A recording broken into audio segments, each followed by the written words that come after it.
with like great single player games or non-competitive multiplayer games, Yeah. there's a kind of, once you get to like 60 FPS, everything kind of feels great. Yeah. Feels great. Yes. You get higher than that and it gets like 90, like, yeah, okay. But once you're starting to get above that, Yeah. it's kind of very little gain to it. The big numbers, the big FPS counts that we see in like FPS counters are typically for FPS games, like you were saying, like competitive stuff. Yeah. competitive shooters and stuff. You want that super high, Yeah, super quick reaction. But we're seeing NVIDIA kind of like showcasing the 50 series of its multi-frame gen at like 300-400 FPS or above, which is, I would argue, meaningless for single player games. Yes. Yeah. Especially if you can't feel it. Yes. Yeah. And really most attractive, those super high frame rates for competitive gamers. But it'd be useless to them because A, the frames are fakely generated. Yes. It doesn't feel like that speed. Yeah. And most importantly, you've introduced a bucket load of latency in order to get there. Yeah, I mean, I can't speak for the NVIDIA 50 series because I believe their new algorithm and like the whole thing that they base their multi-frame gen off kind of fixes a lot of that. Mm-hmm. I still wouldn't say it would be the same as playing at 500 like FPS by taking three 5090s and strapping them together. Yeah, exactly.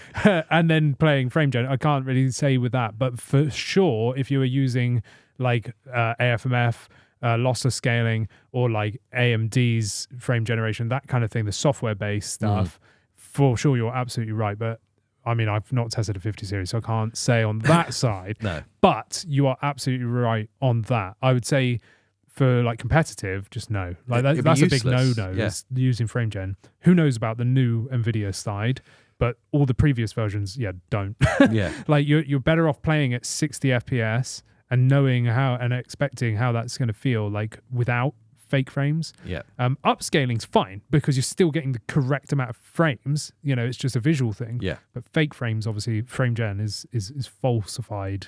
You know, and introducing latency into your mix. So as well. you like you were saying, the feeling is a big thing, and that I think introduces that latency issue. Yeah. Because when I started testing frame gen like ages ago, whenever it came out, I was trying to make it work magic. You know, I was like, sweet, I'm going to push my game to the max, like burn my computer to the ground. Let's output. 4K. Let's go. Like, and you know, I've got ray tracing on like maxed out. Your base frame rate's 15. Yeah. So like 20 FPS, you know, and I'm like, sweet, I can make that 60, you know, and then it still feels like, you know, 20 FPS. And it's like, oh, what's going on here?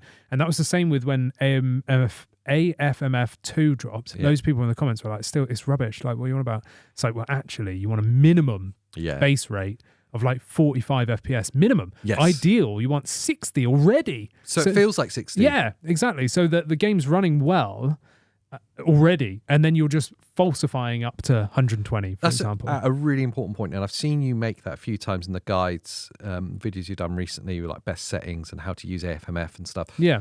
That you want to target a really stable, high base rate. Yeah. If you can get to like a minimum of 40 FPS and you're really 45 FPS and you're really happy with Outlook, that's a good target. Yes. And then you can apply frame generation and you'll get a noticeable visual improvement. It will still feel like 45 FPS. Yes. Yeah. But really you're seeing like 90. Yeah. And it just smooths it out. You know, like it smooths everything out, and it will still feel good because 45 FPS is actually okay. Yeah. But I'd noticed I had tried games where I was pushing it to the max, and I put it at like 15 FPS. And I'm like, let's try and double it or whatever, or triple it, you know? Let's go. And it was horrible.